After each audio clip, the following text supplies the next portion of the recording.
Good afternoon.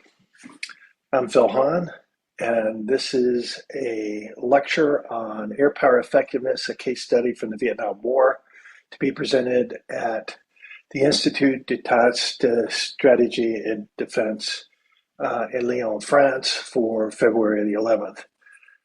Just a note, the views expressed are my own and do not reflect that of DoD or any of its services. So let's get on with it. Today, when we talk about air power, the discussion is going to be on the military aspect of air power, specifically the ability to project force through the atmosphere to control and or influence an opponent. I will say that many of you will be listening to this as a podcast, and so I'll be reading some of the slides, which I normally wouldn't do. Two aspects on air power. One is the ability to control the air domain. That's through air to air, air to surface, or surface to air. And the other aspect is control or influence on the surface, land or sea. Today I'll be talking primarily about land, which is where political decisions are made. Air power theory has many different uses. One is organizational. It's a blueprint for developing an air force for peacetime or war. That's not what I'm going to primarily be talking about today. I'm going to be talking about the operational aspects of air power. Air power theory provides the critical assumptions such as the level of air superiority that's required and the vital and vulnerable enemy centers of gravity in which to target. Air power theory assists the commander in considering those crucial questions when developing strategy, primarily being the ends in mind. What is the desired political end state? Second, how are we going to get there? What's the theory of victory? And then on practical matters, what is the targeting priority? Air forces are extremely expensive. They're usually in short supply, and so decisions have to be made as far as priority what should be targeted. And these are the four different types of categories in which of targets. The first is military. This is considered tactical, which is attacking the enemy's military capabilities. The other three are strategic, attacking the population, the economy, or leadership. In the book today, I'll be talking primarily about strategic bombing of the enemy's economy, the North Vietnamese economy, but there are also other aspects in which to target. At the War College, we studied Clausewitz's Trinity, which are the passions, the creativity, and the emotions that are most commonly associated with the government, military commanders, and the population. We call this a Clausewitz's triangle. It's a good model for the state in which to target. Clausewitz argues targeting the enemy's military. He is an air power theorist, but he does have in book 5, chapter 18, a section on commanding the heights. And he argues that in reality, occupation is nothing but a raised arm and the position itself only a lifeless tool, a mere potentiality. The real thrust and blow, the object, the value is victory in battle. It's the only thing that really counts. We could think about that in terms of air superiority as being a necessary but not a sufficient for victory. Clausewitz argues that victory in battle or battles leads to the opponent's ultimate compromise and settling on some type of peace agreement that's in your favor. But he's with the advent of the airplane, particularly after World War I, there's a group of air power theorists that think differently, that aircraft allow you to overfly the enemy and maybe attack a different center of gravity. The first theorist, that being Julian Duhay, the Italian, he argues for the direct attack of the population. Directly attacking the population by a combination of gas, incendiaries, and fragmentary bombs could cause terror within the population that would bring about a quick ending to the war, quicker than World War I. He argues that it's actually more moral to have a quick war with less suffering. He argues a complete breakdown of the social structure cannot but take place in a country subject to this kind of merciless pounding from the air. The time would soon come when, to put an end to horror and suffering, the people themselves, driven by the instinct of self-preservation, would rise up and demand an end to the war. Dewey is criticized for World War II, who find the populations, particularly in Germany and Japan, hold out far longer than he would expect. Bernard Brodie, though, after the war, argues that Dewey was simply didn't have the right tools, that thermonuclear weapons finally made Dewey's dream come true, not to win wars, but to deter them by counter-value targeting. That by targeting an enemy's civilian population, this would deter the large-scale wars that we saw in the early 20th century. Clausewitz was theorized before the Industrial Revolution, and one of the Naval War College former professors, Michael Handel, argued that more accurately, we should understand the nature of a war first, should incorporate a fourth dominant tendency, namely a material, economic, and technological dimension. We could square Clausewitz's triangle by adding this economic component. And in the interwar period, we see air power theorists in the United States begin to target the economy. The U.S. Air Corps Tactical School at Maxwell Field argue that the vital and vulnerable nodes of an economy is what should be targeted. If we take that square, we turn it 90 degrees, and we look at it three-dimensionally, you can kind of see a three-sided pyramid. It's known as equilateral tetrahedron, where the government's at the top, and then at the base is the economy, population, and military. By targeting the economy, the U.S. Air Corps Tactical School said it would have two effects. The faculty argued that paralyzing the economy would first deny the enemy the ability to produce weapons and supplies. It would reduce their capability to wage war. And second, since the population relied upon industrial output, economic paralysis would cause civilian suffering, contributing to a course of punishment strategy. So both in terms of targeting the economy would impact the military strategy, but also would inflict the kind of suffering on the population indirectly by removing its food supply or the production of their economy. At the end of the Cold War, we see a third type of strategic bombing theory that by U.S. Air Force Colonel John Warden, who argued you could avoid those other target the population or the economy and directly target the leadership. He introduces the 5 rings that he describes any system, including a state or a military, with leadership at the center and fielded forces at the outside. I will note that this model is not that different from the three-sided pyramid that I discussed earlier, where leadership or government is at the top or center. On the outside are your fielded forces, which is your military, your population, and then Warden divides up the economy into infrastructure, which are your factories, your transportation, and the organic essentials, which is your energy, your raw materials. Warden argues for directly targeting the leadership, being the most critical ring, it's the command ring because it's the enemy's command structure, be it a civilian at the seat of government or a military commander directing a fleet, which is the only element of the enemy that can make concessions. They can make the very complex decisions that are necessary to keep a country at war. So we see these 3 types of strategic bombing strategies in terms of population, in terms of economy, in terms of leadership. As far as tactical air power targeting the military, Robert Pape in his book Bombing to Win, Air Power, Coercion, and War, points out that coercive air strategies based on denying the enemy military victory on the battlefield developed without the benefit of an air theorist to organize the ideas into a coherent set of principles, though John C. Schlesser, a British who wrote in the 1930s, came the closest.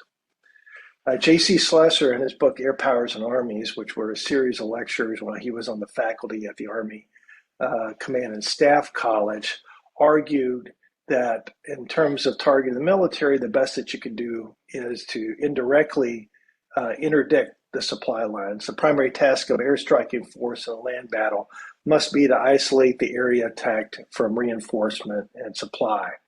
So we find as far as tactical air power goes, there's not really a theorist that talks about how air power could be used to attack and destroy an enemy's, directly destroy an enemy's military.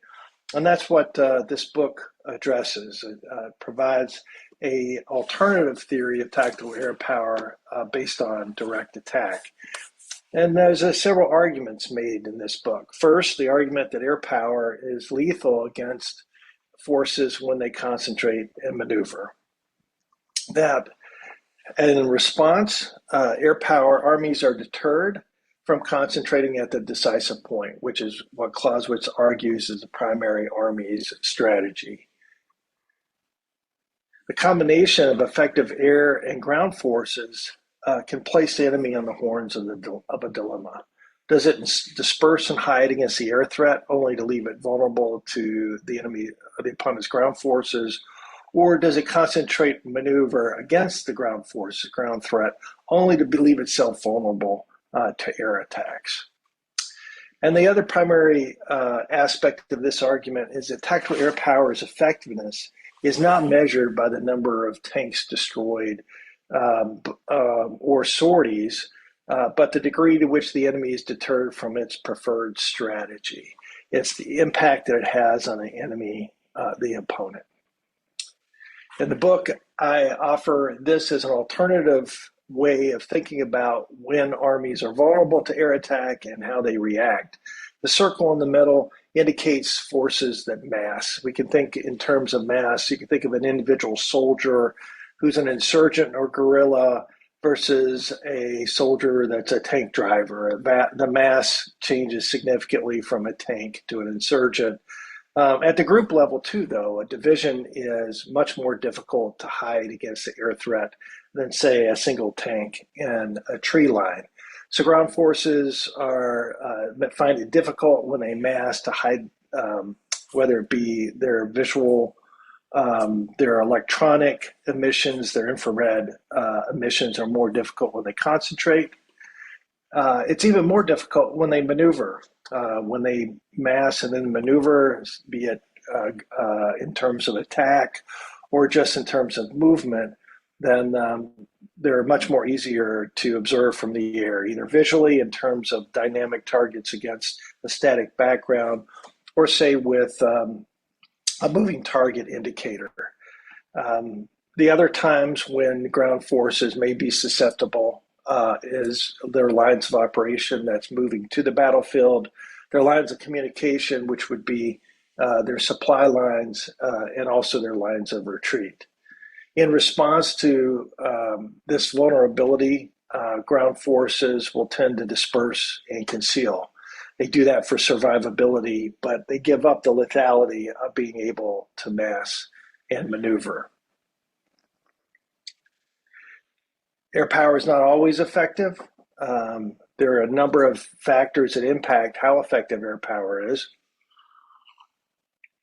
In the book, I divided it up into two types. First are your operational factors.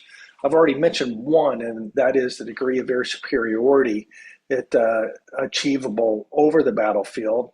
Air crew having more time to focus on targeting rather than simply surviving in the airspace. If there is air superiority, though, which is a necessary condition, the second is air power's ability to target on the ground, identify, be able to engage, and conduct battle damage assessment. So air-to-ground capability is dependent upon platforms, weapons, it's dependent upon training, and it's also dependent upon the tactics, the TTPs that are employed. Third, friendly ground force capability matters, both in terms of the intelligence provided, but there's two capabilities of friendly ground forces that really help air power. The first is a ground force that has its own organic fire capability, its own ability to mass maneuver on the battlefield to be a threat to the enemy's ground forces. And the second is the ability to communicate and coordinate with air power, be that with a Army Air Ground System, AAGS, that can coordinate with Air Power's Joint Tactical Air Control System. The ability to coordinate action makes air power much more effective. Finally, the enemy gets a vote. The type of enemy that is differs. It's much more difficult for air power to target insurgents that are embedded in the local population compared to a conventional maneuvering force. The second group of factors are environmental factors.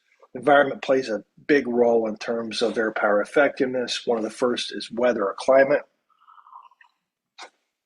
with the biggest being in-flight visibility from clouds or humidity. This is based upon individual weather patterns, but also there's certain climates that are more conducive. It's not a surprise that the U.S. premier air-to-ground and air-to-air ranges are in the desert Southwest. In the case of Vietnam, we see in Southeast Asia two monsoon seasons that affect the ability of ground and air forces to operate. So you see a pattern that evolves in the war based upon the climate. The second factor is lighting, day and night. All of the things being equal, it is easier to fight during the day than at night. And it's easier to hide at night than it is during the day. And so you see new technologies are developed in Vietnam and afterwards to make tactical air power more effective at fighting at night. Third factor is geography of terrain. There's two aspects here. First, the vertical changes. Vertical changes in terrain makes it much more difficult for air power to locate targets because of breaking in line of sight. It also makes it difficult to engage targets. However, certain aspects of geography, such as mountain ranges, can actually help aid air power if it has a funneling function. We see that in the Vietnam War, where the Ho Chi Minh Trail is funneled through certain key areas that make it more advantageous for air power to be able to target. Fourth, civilians aren't an environmental factor, but the urban terrain that they develop is. There's two aspects to operating around civilians.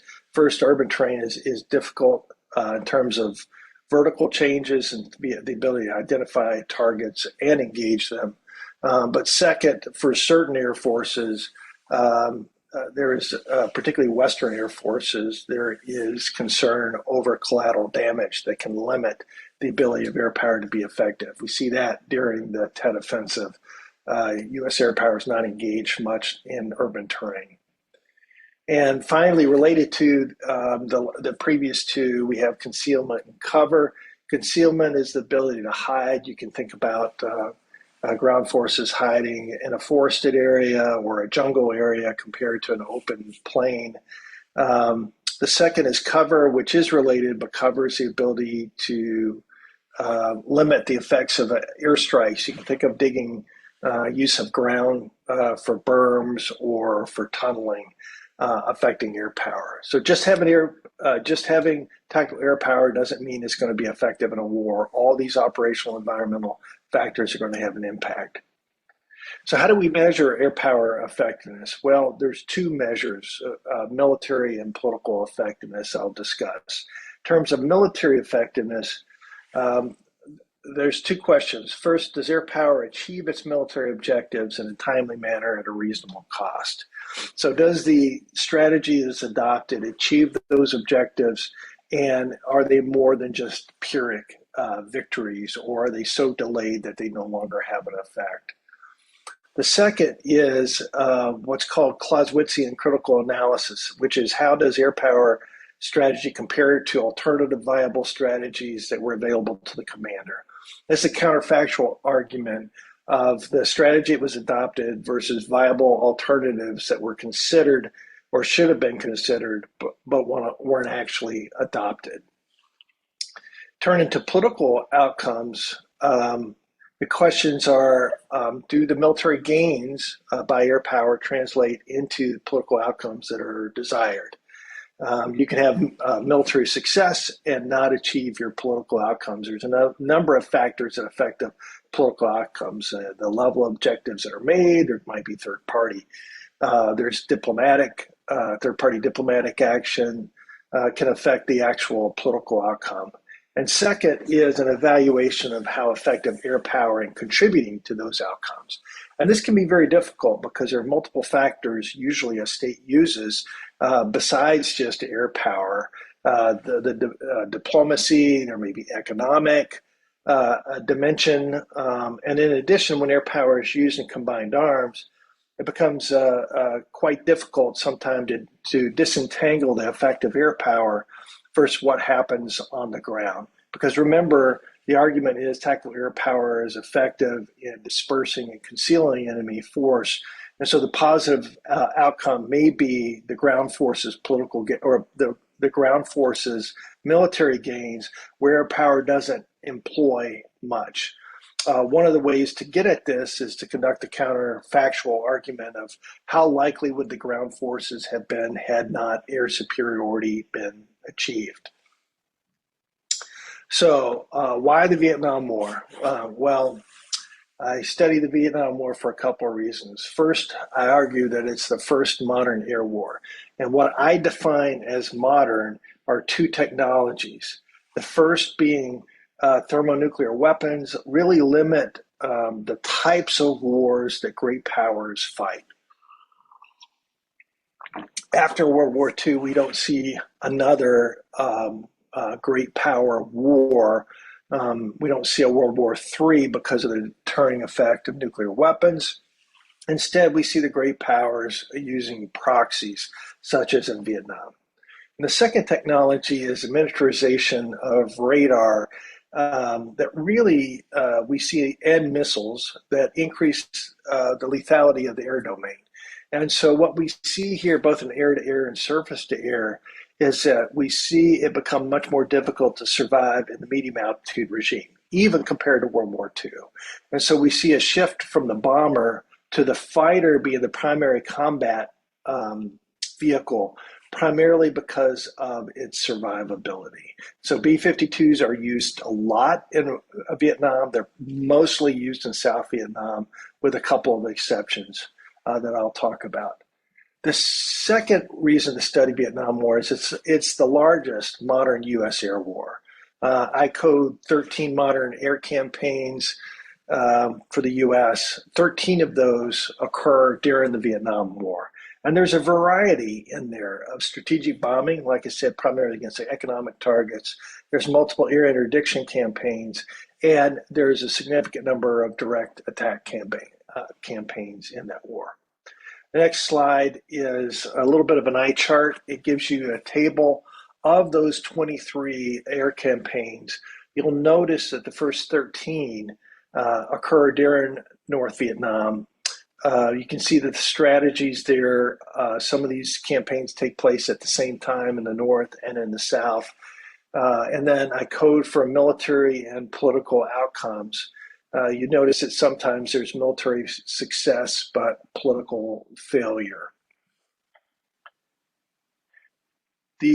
I'll give a shameless plug now for the other campaigns that are not covered in the book.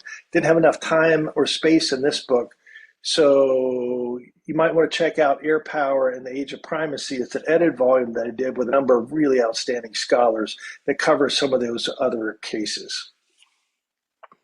If we sum up the frequency and effectiveness of modern U.S. air campaigns, we see that direct attack was used most often. 11 of the 23 air campaigns relied upon direct attack.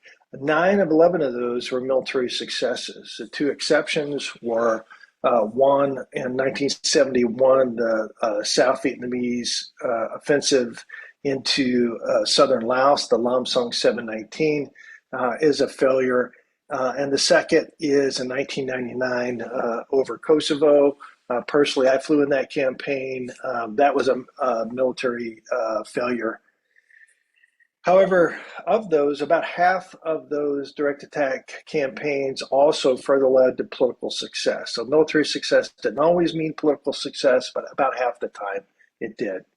As far as strategic bombing and air interdiction, both of those 6 apiece, so about a quarter of the time strategic bombing or air interdiction was chosen. Strategic bombing succeeded about a third of the time, 2 of 6. We'll talk about one linebacker two. The other was actually again in 1999 for Serbia. The strategic bombing campaign ultimately led Milosevic to make concessions over Kosovo. Air interdiction, less success, only 1 of 6 interdiction campaigns. These are land air interdiction campaigns were successful. That's the first couple of years of Commando Hunt, which is the interdiction of the Ho Chi Minh Trail that begins at the second half of 1968.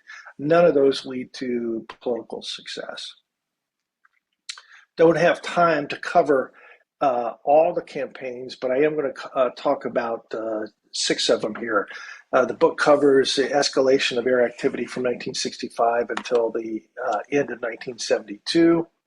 We begin with some of the better known period of the war, the escalation in 65, North Vietnam, Rolling Thunder campaign. Note that for most of the time, it's air interdiction. And it's not a strategic bombing campaign. And most of the sorties are flown individually in what's called armed reconnaissance, where pilots or aircrew are given the task of going out and locating their own targets. During this period, NVA continues to increase the deployment of supplies and forces to the south.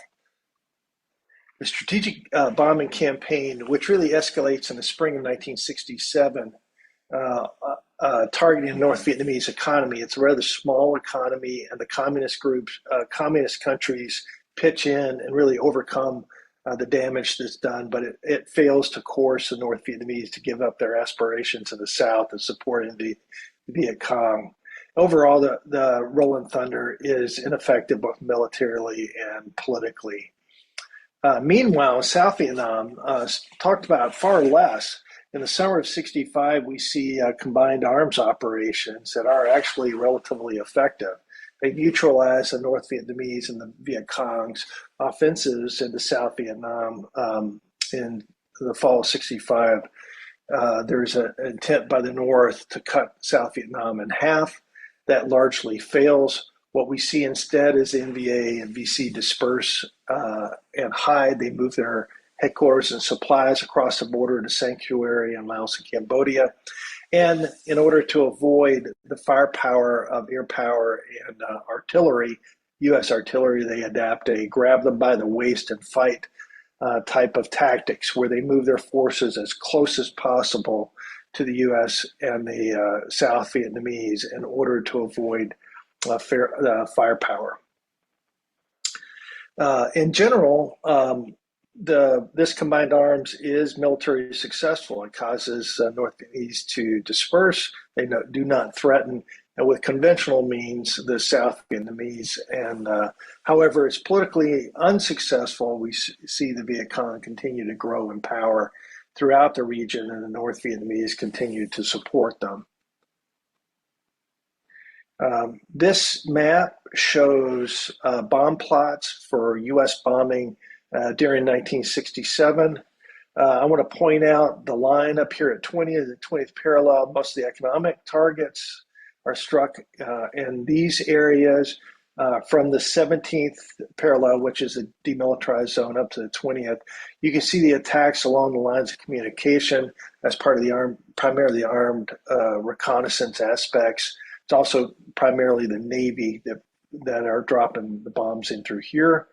And then we see the combined arms, really 3 battle zones. We see up near the DMZ, we see in the Central Highlands of Pleiku, and then we see a number of bombs dropped near Saigon and to the northwest.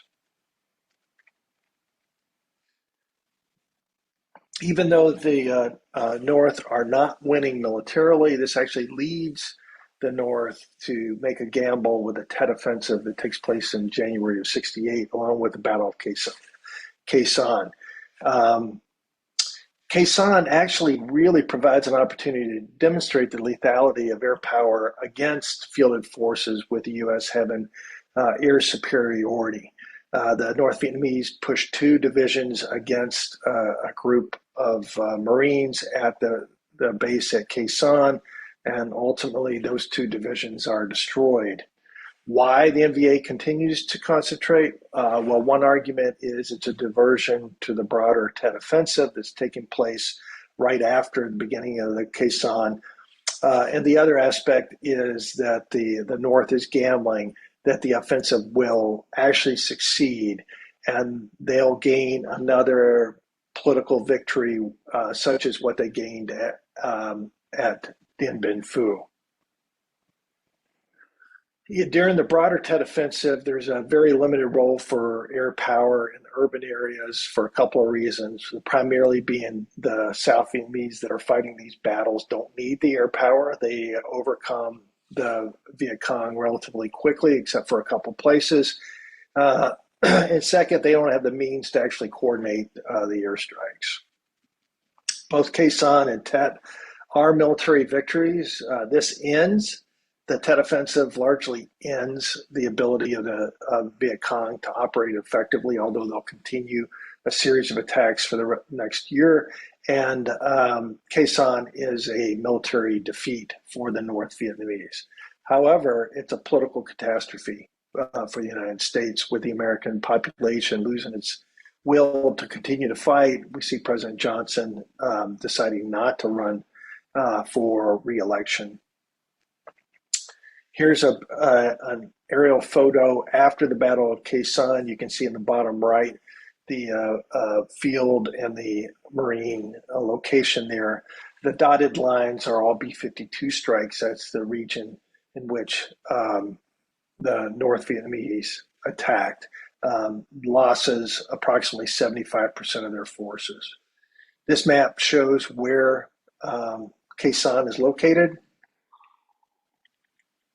And the red stars are where the broader Tet Offensive occurs across the entire country, attacking the major cities throughout South Vietnam. I'm going to fast forward 4 years. I don't have time to talk about Commando Hunt. It's a fascinating period of time. Happy to talk about it in Q&A, but I'm going to fast forward to early 1972 to the Eastern Offensive, where the North Vietnamese decide to gamble again in order to overrun South Vietnam. They have their primary attack axis is across the demilitarized zone in the north, and they have initial success. They have victory at Quang Tri. It's a failure of air power for a variety of reasons. The weather's bad. The North Vietnamese bring down air defenses, including their SA-2s. And the South Vietnamese, which have replaced the U.S., really are unable to contest the North Vietnamese or coordinate air. However, in the other two fronts, in the Central Highlands and the south towards Saigon, in the battles at An Loc and Kon Tum, U.S. air power plays a decisive role, where small numbers of South Vietnamese troops are willing to stand and fight. U.S. military advisors are able to coordinate airstrikes. What we see is that the South Vietnamese are able to hold in those two fronts, which would have cut the country in half, and Saigon would have fallen. They hold. We see over the summer of 1972, the South Vietnamese being able to reorganize, successful combined arms in September of 72, defeat the North Vietnamese. Hanoi leads Hanoi back to Paris to accept U.S. Peace terms, which I'll get to in a bit. Here's a map. You see the three fronts, the battle at Quang Tri. Fortunately for the South Vietnamese, they can fall back out of Quang Tri to Hue and Da Nang and regroup. We see the battle, next is the Battle of An Loc to the south. Here's an image of the town after the battle. You can see that it's just decimated, but the South Vietnamese hold and prevent the North Vietnamese divisions rolling into Saigon. The final major push is at Kon Tum, where we see the same thing happen. Even though the North Vietnamese are able to cut lines of communication, Kon Tum holds. It's in September that we see the South Vietnamese taking heavy losses, able to retake Quang Tri City. Here's an image of South Vietnamese Marines after they've retaken the citadel. Meanwhile, at the same time, in May to September, we see the launching of Linebacker 1, which is an air interdiction campaign into North Vietnam. What we find, though, is operationally it's quite impressive. We see massed formations, the Air Force launching mass formations. We see the use of targeting pods and laser-guided bombs. We see the tactics that are actually still fairly familiar to us now. However, it fails to stop the NVA offensive. The North Vietnamese had already deployed their troops. They had stockpiled supplies, and their lines of communication, which are initially interdicted by Linebacker 1, they're able to reconstitute. And so the Linebacker interdiction campaign doesn't have an effect on the Easter offensive. Here's an image of an F-4 dropping a 2,000-pound laser-guided bomb. And at the bottom, you see the Paul Dahmer Bridge, which spans the Red River just north of Hanoi. It took hundreds of sorties, F-105 sorties, to take out this bridge, which is taken out in one day on May 10th. The difference being the ability to guide bombs to take out the piers, the vertical columns holding the horizontal spans or the deck of the bridge, and it's taken out. Operationally, quite impressive. However, getting back to the peace agreement, in October, Henry Kissinger, who's negotiated that with the North Vietnamese, have excluded the South Vietnamese. President Thieu finds out about the agreement, which even though he's had a military victory, this would allow the North Vietnamese troops to stay in South Vietnam. He won't agree to that.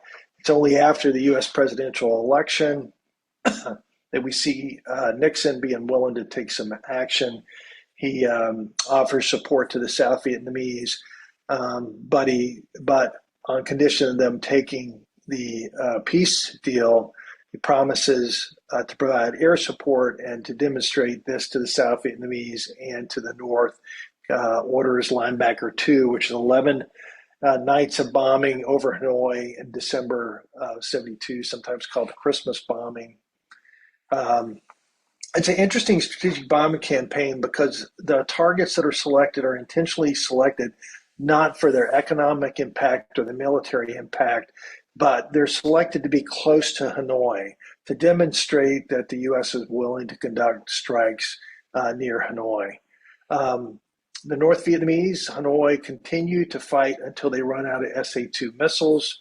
What we find is that China and the Soviet Union, because of détente, are more supportive of a peace plan, don't resupply the North Vietnamese, who then finally come and agree to, back to Paris to agree to a peace plan, but it's the same peace plan that they had already agreed to back in October. So Linebacker 2 is successful politically to get the North to come back to sign a peace grant they'd already agreed to, which will allow the U.S. to get out of the war and allow the North Vietnamese to maintain their troops in South Vietnam.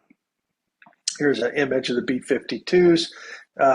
Another aspect of this is that the U.S. suffers the loss of 15 B-52s over the course of 11 nights, primarily to SA-2 missiles.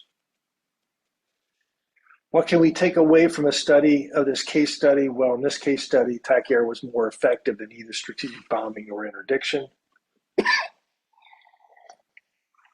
Operational environmental factors played a huge role in the ability of TACAIR to have an effect upon military forces. Success depends upon the political objectives. Military successes early in the Vietnam War were unsuccessful when the political goals was to get North Vietnam to accept South Vietnam. They were much more successful later when those political objectives were lowered to simply get the U.S. out with a peace with honor. There is some question about the continued relevancy of tactical air power. When I began writing this book, some said that conventional mechanized warfare was over, and then war in Ukraine in 2014 1922 occurred. In that war, and you can read, I write about the Battle of Kiev. We see the Russian Air Force performing far less well than anticipated due to some of the operational and environmental factors that I discussed earlier. There is an ongoing argument about how effective TAC air could be in a Taiwan Straits scenario. Probably more effective from the Chinese perspective.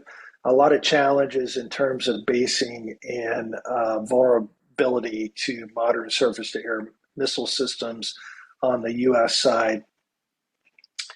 And finally, just like the bomber was a primary combat platform in World War II and Korea, shifted to the tactical fighter bomber. One of the questions is, what are the type of platforms that will remain relevant for attacking enemy forces? And so what we've seen in Ukraine is a shift from manned aircraft to the use of drones and missiles. And so that's a good question to have. Tactical air power is not simply a fighter bomber. It's the ability to use air forces against enemy forces. And in Vietnam, we see the B-52, which is built as a strategic bomber, primarily not being used. Most of the bombs are used in direct attack or interdiction. And the question is, what will the future of TAC air power be?